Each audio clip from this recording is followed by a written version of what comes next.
teman-teman, ketemu lagi sama saya Novi di acara podcastnya Anak Rantau di Jerman. Biasanya kita take-nya outdoor ya, cuman karena cuaca di luar lagi nggak memungkinkan, jadi hari ini kita bikinnya indoor. Terus karena banyak banget yang pengen tahu lebih jauh tentang program au pair, hari ini kita ngobrol-ngobrol lagi nih tentang tema au pair, dan kali ini kita dapat narasumber lain untuk ngobrol-ngobrol tentang program au pair di Jerman. Langsung aja yuk. Halo. Hai. Boleh kenalin namanya? Boleh banget, aku Jessa, panggil aja pakai J gitu, yang medok. Kalau enggak nanti orang biasanya kebalik jadi Jessa atau apa gitu. Jessa dari Jawa ya? Iya. Dari mana? Orang Jogja asli. Oh, dari Jogja. Iya, orang Jogja. So Jessa udah berapa lama di Jerman? Aku baru banget sih, baru 1 tahun. Baru setahun. Jadi ceritanya Jessa sekarang masih program au pair atau sudah selesai? Seharusnya udah selesai bulan November kemarin, tapi syukur puji Tuhan dari pihak family, keluarga angkat masih memperbolehkan aku stay sampai nanti program selanjutnya yang mau aku ikutin mulai gitu. Jadi di Jerman tuh bisa Kak, kan memang banyak nih informasi yang mengatakan bahwa ya au pair itu maksimal 1 tahun. Memang begitu kenyataannya. Tapi ketika kita udah di Jerman, itu di sini jadi lebih fleksibel. Karena kalau memang selama kita di sini bukannya menggelandang ya, itu kita pasti masih bakalan nemu orang-orang baik yang bakalan nerima kita. Salah satu contohnya ya keluargaku itu yang masih memperbolehkan aku stay bareng sama mereka. Meskipun setelah 1 tahun ini berlalu gitu. Iya. Putar balik dulu sebelum Jessa mulai program au pairnya di Jerman. Kenapa dulu? Ceritain dulu deh. Mungkin ada teman-teman yang belum tahu apa sih program au pair itu.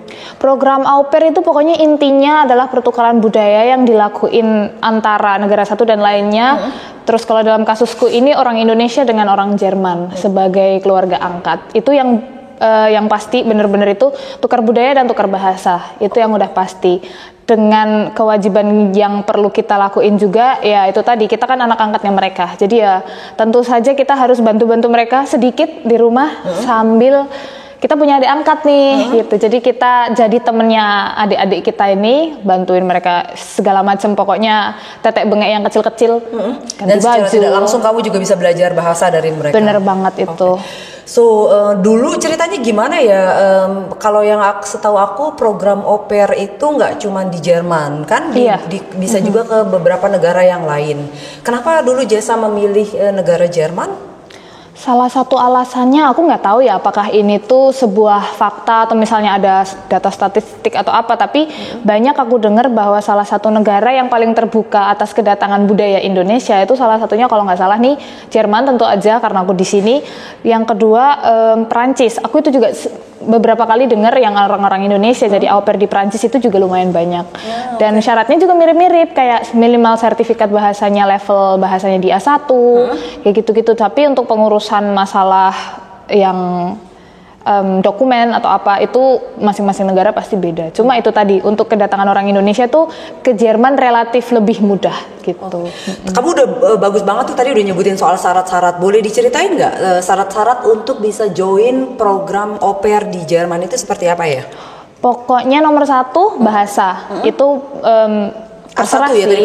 Kalau misalnya dari kedutaan itu dari negaranya juga pasti mintanya minimal A1 karena itu udah untuk basic kayak percakapan sehari-hari itu dianggap sudah cukup. Meskipun kenyataannya kalau aku boleh jujur itu A1 kalau udah sampai di Jerman itu kayak belum apa-apa gitu. Jadi kalau bisa minimal belajarnya udah sampai A2, lebih bagus lagi B1. Tapi kalau untuk syarat dokumennya untuk lulus visa gitu A1 aja udah oke gitu. Terus yang kedua memang punya keinginan, ini penting banget sih kalau buat aku. Bener, kalian tuh ke Jerman itu nggak ada yang mudah gitu. Meskipun orang bilang au pair lah cuma 1 tahun ini, itu juga tetap ya namanya datang ke negara baru, ketemu orang baru, budaya yang baru, itu bukan sesuatu yang mudah. Jadi kita harus punya kayak emang tekad yang kuat. Kita bakalan di sini tuh bertahan hidup, survive gitu. Itu kalau yang itu syarat yang buat aku pribadi paling penting ya. Tapi kalau misalnya dari kedutaan itu satu yang kontrak dari family itu ya, antara family dengan kita punya kontrak semacam kontrak kerja, itu berguna banget juga untuk kita melindungi hak-hak kita dan kewajiban kita semua udah di situ tercantum. Dan kalau untuk kasusku aku apply itu tahun 2022 dan itu syaratnya udah berubah. Kontrak yang datang ke Indonesia itu kita nggak bisa print sendiri, jadi kontrak yang asli dengan tanda tangan dari si family itu harus asli datang dibawa ke kedutaan untuk sebagai bukti gitu. Itu udah syaratnya udah beda. Terus untuk Taschengeld alias uang saku kita itu juga udah nambah dari kebijakan yang sebelumnya gitu. Jadi syaratnya juga lumayan mudah ya berarti ya, selama sebenarnya kamu lulus A1 atau itu udah terus dapat keluarga, dapat kontrak kerja istilahnya sebagai au pair, itu syarat cuman itu aja. Sebenarnya iya, sebenarnya nggak yang sulit banget juga enggak. Jadi pasti bisa dilewati lah selama kita tekadnya kuat gitu. Berapa lama waktu itu Jessa kursus bahasa Jerman di Jogja? Iya, benar. Jadi aku nggak pakai agen, teman-teman. Aku ini pure aku sendiri. Ini benar-benar aku urus sendiri. Memang pertama aku dapat info bahwa ada di Jerman itu ada program ini yang Ausbildung, au pair dan FS-Shot itu aku udah tahu sebelumnya dan sebenarnya pengen memulai Ausbildung. Jadi aku mulailah itu kursus di Jogja itu. Aku kalau tempat kursus bahasa aku kurang tahu banyak.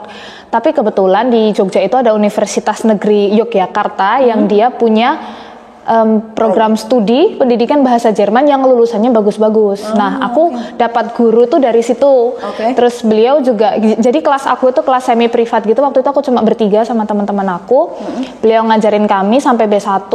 Akhirnya itu kurang lebih sekitaran 9 bulan karena aku juga sambil kuliah kan waktu itu. Udah 9 bulan selesai, karena waktu itu juga masih corona, aku tunggu sampai Goethe Institut Jakarta buka. Terus akhirnya ujian, lulus, itu kayaknya sekitaran hampir 1 tahun itu persiapan untuk ujian dan segala macam.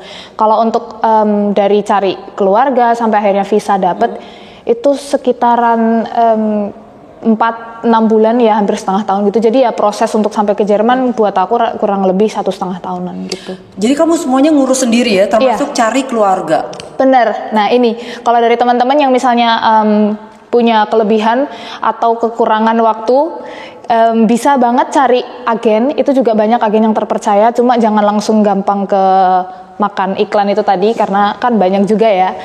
Tapi kalau untuk yang pengen coba-coba sendiri, itu juga ada, kita website yang paling terkenal waktu itu Au Pair World. Aku juga dapat keluarga familyku dari situ.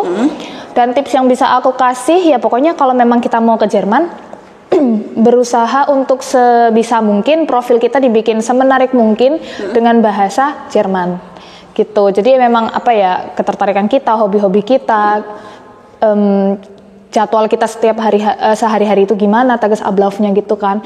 Jadi biar familynya juga bisa lihat, oh orang ini memang rapi nih gitu, orang ini tertata nih gitu, orang ini punya ketertarikan sama anak-anak nih, meskipun kita tuh bukan seorang profesional gitu kalau sama anak-anak, tapi paling enggak ya itu tadi, terus kita punya apa nih yang mau kita bawa ke Jerman, budaya apa nih yang bisa kita bagi gitu. Kalau pinter masak itu nilai plus banget sih, kayak keluarga family kita juga pasti tertarik dong makanan orang Indonesia kayak apa kayak gitu, atau mainan-mainan orang Indonesia tuh kayak apa sih, mainan tradisional atau lagu tradisional kayak gitu-gitu, buat anak-anak tuh udah menarik gitu. Jadi kayak gitu-gitu menarik banget. Oh jadi Jessa waktu itu sambil kuliah S1 belum selesai, sambil menyelesaikan, sambil cari sambil untuk au pair ini, untuk kenal. Boleh tahu nggak Jessa, biaya yang kamu keluarkan untuk kursus waktu itu berapa sampai akhirnya kamu kesini, itu banyak nggak sih yang harus dikeluarkan biayanya? Kalau aku boleh jujur, relatif lebih sedikit daripada teman-teman yang ambil ke agen. Yang menggunakan tentunya, agen. Ya, karena kan kita juga harus pasti ada biaya tambahan untuk jasa agen yang udah diberikan ke kita kan. Karena waktu itu aku berusaha untuk cari sendiri, kurang lebih kursus aku itu ya mirip-mirip kayak kalau misalnya kita kursus di Goethe asli, kayak satu level sekitar 6 juta sekian sampai nanti ujian, karena waktu itu aku juga ujiannya sampai B1, aku berusaha ujian B1 juga pasti lebih mahal daripada A1 kan. Waktu itu zaman corona aku sekitar 2,4 itu ujiannya aja. Kalau untuk biaya lain-lain, stay di Jakarta dan segala macam itu udah biaya masing-masing, tergantung preferensi masing-masing. Terus untuk pengurusan visa ya normal, rata-rata waktu itu visa 75 euro Sekitar 1,5 1,6 gitu-gitu. Oke. Gitu aja. Terus sama tiket pesawat. Itu juga pinter-pinter cari tiket pesawat yang waktu diskon gitu-gitu sih. Tapi rata-rata 5 sampai 10 jutaan tiket pesawat satu kali jalan. Itu juga bisa dibicarakan sama calon keluarga. Ada juga temen aku yang kayak kita 50-50 ya sama keluarga angkat, aku bayarin tiket pesawat kamu setengah gitu. Oh gitu.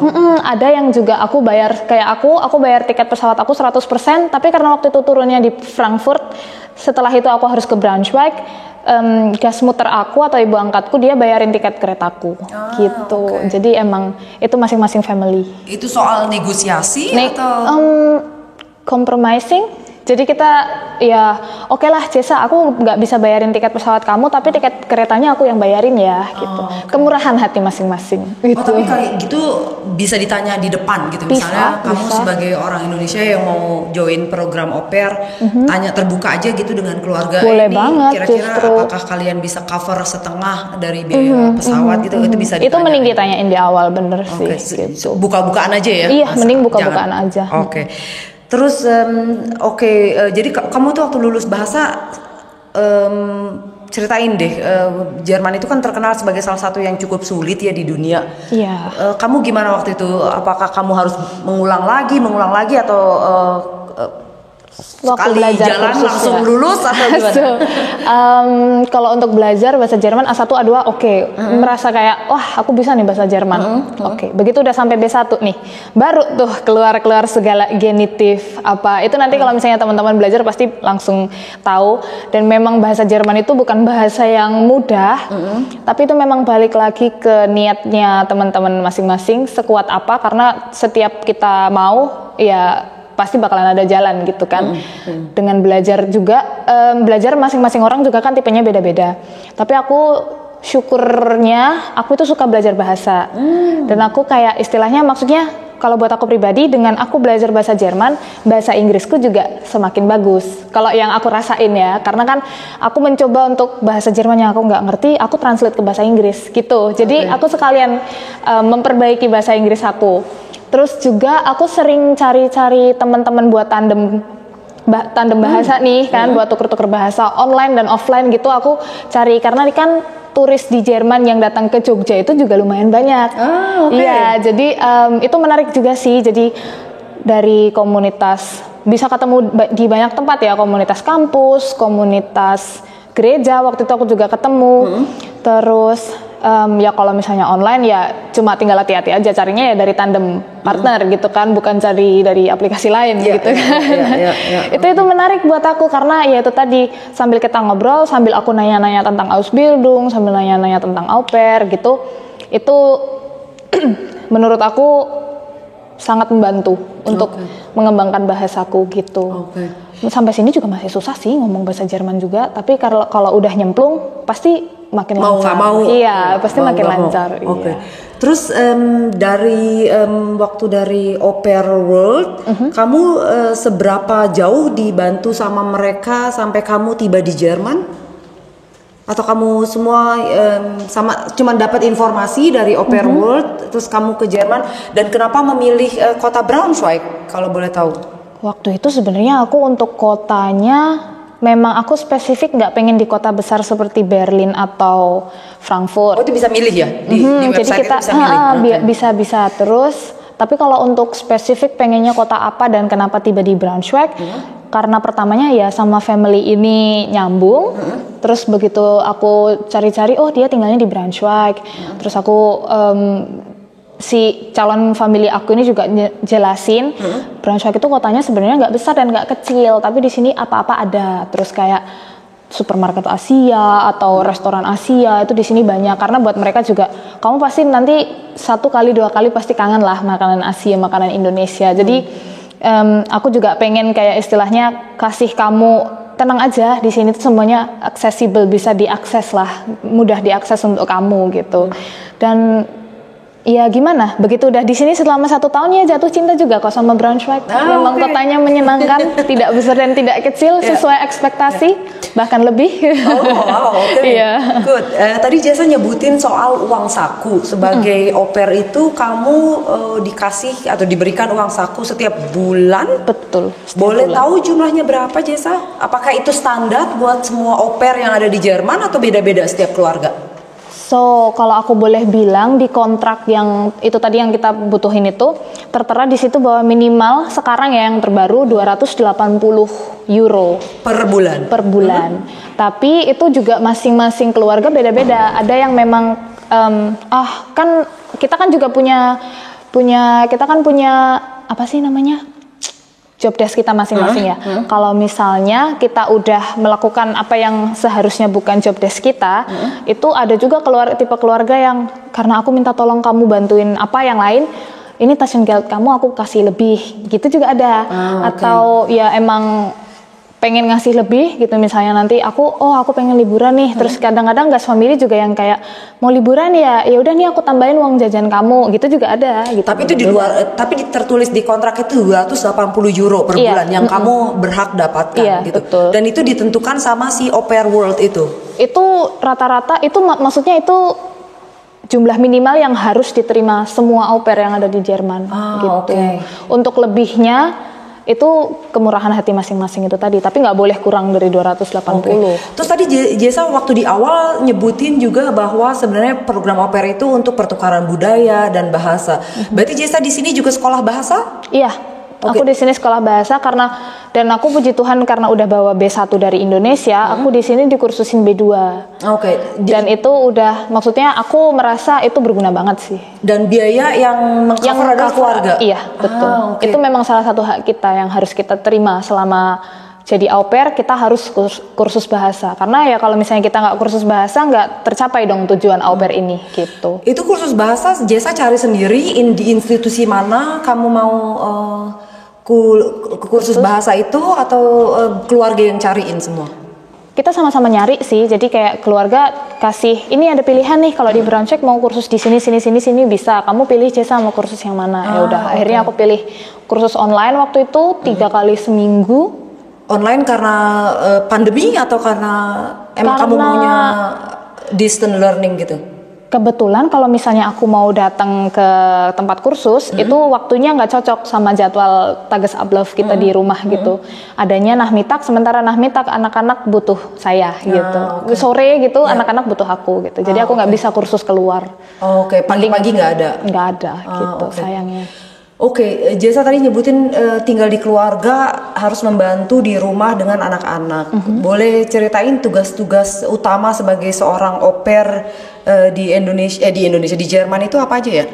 Yang jelas segala hal yang berhubungan sama anak-anak ya. Jadi kayak kalau misalnya pagi, contohnya di aku, berarti aku harus bantu anak-anaknya untuk ganti baju, siap-siap mau ke sekolah, terus nanti bantuin untuk siapin sarapan, hal-hal yang kecil-kecil pokoknya yang berhubungan sama anak-anak. Terus kalau misalnya untuk nganterin atau jemput anak-anak pulang sekolah itu juga beda-beda keluarga, maksudnya beda keluarga, beda juga minta tolongnya gimana. Tapi kalau di kasusku aku nggak nganterin dan aku nggak jemput, jadi pokoknya begitu nanti anak-anak pulang sekolah, aku udah di rumah, aku udah siapin hari ini kita mau main apa, hari ini kita mau pergi kemana, misalnya kan kayak jalan-jalan ke museum gitu, atau misalnya mau main kita ke taman bermain, atau hari ini kita beli es yuk atau apa gitu, hari ini kita bikin kerajinan apa yuk kayak gitu, atau cuma di rumah aja main, nanti siapin makan malam untuk mereka, siapin juga ayo ganti baju nih udah waktunya tidur, udah bla bla bla gitu. Kadang-kadang kayak istilahnya gimana nih, bawa mereka tidur gitulah, tidurin mereka gitu juga kadang-kadang gitu. Jadi sebenarnya itu cuman kayak interaksi sehari-hari sama anak-anak, supaya kamu juga mungkin berusaha untuk ngasih 1-2 kata ke anak-anak. Anak-anak aku ini udah pinter berhitung 1, 2, 3 gitu, mereka udah bisa, dan itu kayak bangga banget tuh mereka kayak aku bisa loh ngitung pakai bahasa Indonesia gitu. Itu sih sebenarnya hal-hal kecil gitu aja buat anak-anak udah menarik gitu. Bagus juga ya. Secara tidak langsung kamu sebagai duta besar kebudayaan dari Indonesia ke keluarga mereka, Terus ini au pair ternyata kamu udah selesai katanya, terus selanjutnya program ke depan apa? Rencana ke depan? Menarik buat aku. Aku mau kerja Kak abis ini. Iya, itu yang bantu juga tidak lain dan tidak bukan keluarga aku. Mereka bilang, Jessa kamu udah S1, udah selesai S1-nya daripada di sini kamu sekolah lagi, ngulang dari awal. Sini aku bantu, kamu pengen kerja di mana gitu, aku bantu cariin gitu. Terus aku ya udah aku bikin surat lamaran bla bla bla, dikasih, aku bisa datang wawancara, coba kerja, deal. Jadi kayak mulai kapan Jessa? Februari 2024. Oh iya. Oke, di kota Braunschweig juga. Sayangnya enggak. Habis ini aku pergi ke kota lain, salah satu kota kecil yang juga cantik buatku. Aku pergi ke sana kerja di salah satu hotel bintang 4 juga. Jadi aku rasa setelah ini hidupku akan lebih menarik. Boleh tahu di kota mana, Jessa? Kotanya Rothenburg ob der Tauber. Oh, di Jerman Selatan. Iya. Oke, sukses ya. Terima kasih. Makasih banget buat waktunya Jessa hari ini ya. Makasih banget. Oke teman-teman, itu tadi perbincangan kita sama Jessa, salah satu au pair dari Indonesia yang sudah selesai program au pairnya di Jerman dan akan melanjutkan kerja. Dia dapat kerja di sini loh, seneng juga ya buat dia. Oke, kalau begitu sampai ketemu lain kali dan jangan lupa ya untuk share, komentar dan like, follow di channel-channel sosial media kita. Sampai ketemu lagi, sehat selalu, bye-bye.